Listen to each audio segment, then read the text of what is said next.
या ठिकाणी नाशिक महानगरपालिकेमार्फत नंदिनी नदीच्या पूररेषेमध्ये जे हे मोठं अतिक्रमण आहे ते काढण्याची आज कारवाई सुरू आहे। संपूर्ण परिसरामध्ये आणि नाशिक शहरामध्येच अतिक्रमण काढण्याची मोहीम सुरू आहे। त्याचाच एक भाग म्हणून या ठिकाणी नोटीस देण्यात आलेली होती आणि आज ते पाडायचं कामकाज सुरुवात करण्यात आली आहे।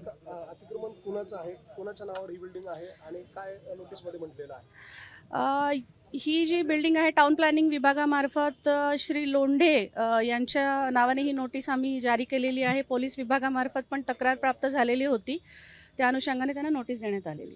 पण मॅडम कधी बांधलेली होती ही बिल्डिंग, काय नेमकं? आता हे साधारण याचं बांधकाम अजून सुरू आहे काही टप्प्यामध्ये आणि ही नव्यानेच बिल्डिंग एक साधारण 6 महिन्यापूर्वीची बांधलेली दिसते आहे। आता isakal.com आहे देशातील नंबर 1 ची मराठी न्यूज वेबसाईट। प्रत्येक अपडेटसाठी isakal.com ला नक्की भेट द्या। पण पावसाळ्यामुळे आम्हाला ही कारवाई करता आली नव्हती। आता नियोजित कारवाई आहे, कारवाईचा भाग म्हणून आता पावसाळा संपल्यानंतर आम्ही आता ही कारवाई घेतो हातात। परवानगी घेतली होती का ही बिल्डिंग बांधताना? नाही, याला बिल्डिंगला कुठली पण परवानगी घेण्यात आलेली नव्हती। ही संपूर्णपणे अनधिकृत बिल्डिंग होती। मॅडम पण महापालिका प्रशासन करत काय होतं? नाही, त्याला देखील परवानगी नव्हती। यांनी बिल्डिंगच्या वरती अनधिकृत होर्डिंगचं स्ट्रक्चर पण उभारण्यात आलेलं होतं, त्याला पण नोटीस देण्यात आलेली आहे। मॅडम एखादी इमारत शहरामध्ये उभी करायची असेल तर त्याची प्रोसिजर काय आहे? एवढी मोठी इमारत उभी असताना स्थानिक लोकांकडून त्याकडे लक्ष का देण्यात आलं नाही?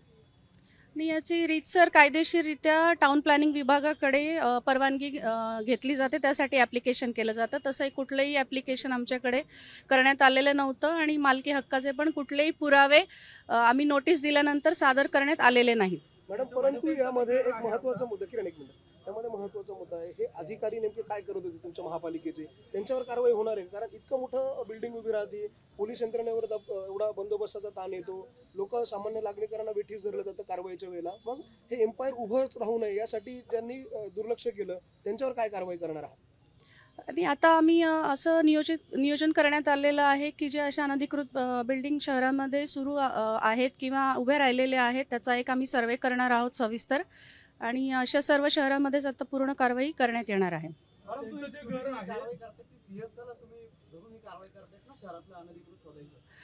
नाही, दोन्ही विषय आहेत।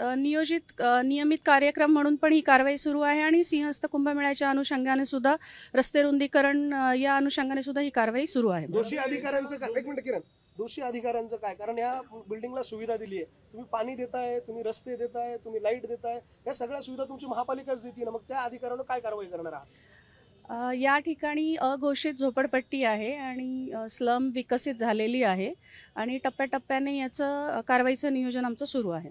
मॅडम, आता एक कारवाई झाली आहे, परंतु इथे अधिक घरं आहेत, ते लीगल आहेत, अधिकृत आहेत की अनधिकृत आहेत? नाही, ही सर्व घरं अनधिकृत आहेत आणि टप्प्याटप्प्याने त्यांच्यावर पण कारवाई करणार आहोत। आता सध्या आम्ही त्यांना ही घरं सोडण्यासाठी आणि स्थलांतरित करण्यासाठी नोटीस दिलेली आहे। किती दिवसाची मुदत आहे? एक मिनिट, किती दिवसाची मुदत आहे? साधारण एक 15 दिवसांची मुदत आम्ही देत असतो, पण 1 महिना लागू शकतो त्यांना। अजून एका इमारतीमध्ये भुयार आढळून आलेलं होतं, त्या इमारतीचं नेमकं काय वास्तव आहे? ती अधिकृत आहे का? ती नेमकं त्याला नोटीस दिली का आपण? पोलीस विभागामार्फत आम्हाला अशी माहिती मिळालेली आहे की आता जी कारवाई सुरू आहे त्याच्याच जवळ एक इमारत आहे दुसरी, तिथे भुयार आढळून आलेलं आहे आणि टाउन प्लॅनिंग विभागामार्फत पण त्याला नोटीस देण्याची कारवाई सुरू आहे। याच्या संदर्भामध्ये जसं मॅडमने आपल्याला सांगितलं की सातपूरमध्ये जो गोळीबाराचा प्रकार झाला होता आणि त्याच्यामध्ये प्रकाश लोंढे आणि त्यांच्या गँगच्या विरुद्ध जी काही कारवाई करण्यात आलेली आहे त्याचाच पुढचा भाग म्हणून त्यांनी जी अनधिकृत इमारत या ठिकाणी उभा केलेली होती त्याच्या संदर्भामध्ये पोलीस विभागाच्या विनंतीवरून महापालिकेने त्या ठिकाणी कारवाई केलेली आहे। या संदर्भामध्ये मॅडमनी पण जसं सांगितलं की अजून एक बिल्डिंग आहे त्या संदर्भात देखील पत्रव्यवहार करण्यात आलेला आहे आणि त्याची देखील पुढची कायदेशीर कारवाई केली जाईल आणि यापुढील कालावधीत देखील अशा पद्धतीनं ज्या ज्या गोष्टी अनधिकृत झालेल्या असतील त्याचा देखील त्या ठिकाणी मागोवा घेऊन तपासामध्ये जे जे निष्पन्न होईल त्याच्या आधारावरती पुढे देखील कारवाई केली जाईल। जे भुयार आतमध्ये सापडून आलं होतं त्याच्यामध्ये काय कारवाई केल्या जात होत्या ह्या टोळीकडनं, कशासाठी ते वापरलं जात होतं आणि त्यात काय सापडून आलेलं होतं? सकृतदर्शनी असं दिसलेलं आहे की त्या भुयारामधून आम्हाला 2 लोखंडी कुऱ्हाडी आणि 1 चाकू अशा पद्धतीचं त्या ठिकाणी मुद्देमाल मिळालेला आहे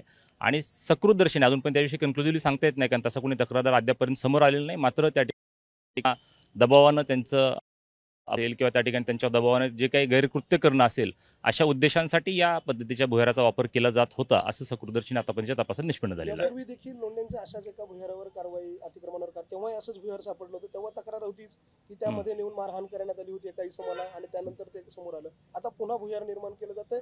नेमकी ही मोडच काय आहे भुयाराची? याच्या बाबतीत एकच आहे की आता आपण जर बघितला असेल तो व्हिडिओ आपण सगळ्यांनी बघितलेला आहे. त्याच्यामध्ये त्या ऑफिसमधून त्या ठिकाणी एक डिस्क्रीट एंट्री करण्यात आलेली होती, म्हणजे जेणेकरून लोकांवरती दबाव टाकता यावा आणि ते कुणाच्या सर्वसामान्य किंवा इतर कुणाच्या तपास यंत्रणांच्या लक्षात येऊ नये त्यांना ते करण्याच्या उद्देशानं ते केलेलं आहे. मात्र जे काही तपासामध्ये आतापर्यंत आपल्या समोर गोष्टी आलेल्या आहेत त्यानुसार त्याच्यावरती निश्चितपणानं कारवाई केली जाईल. सर, आता ज्या इमारतीवर कारवाई होत आहे त्या इमारतीचा काही अशा गुन्हेगारी घटनांचं वापरण्यासाठी वगैरे काही वापर झाला का? नाही, असं काही अद्याप समोर आलेलं नाही आहे. ठीक, ओके, थँक्यू. देश विदेशातील प्रत्येक घडामोडींचे लाईव्ह अपडेट मिळवण्यासाठी आता साम टीव्हीच्या सर्व सोशल मीडिया प्लॅटफॉर्मला लाईक, फॉलो आणि सबस्क्राईब करा. तसंच सर्व नोटिफिकेशनसाठी बेल आयकॉन प्रेस करायला विसरू नका.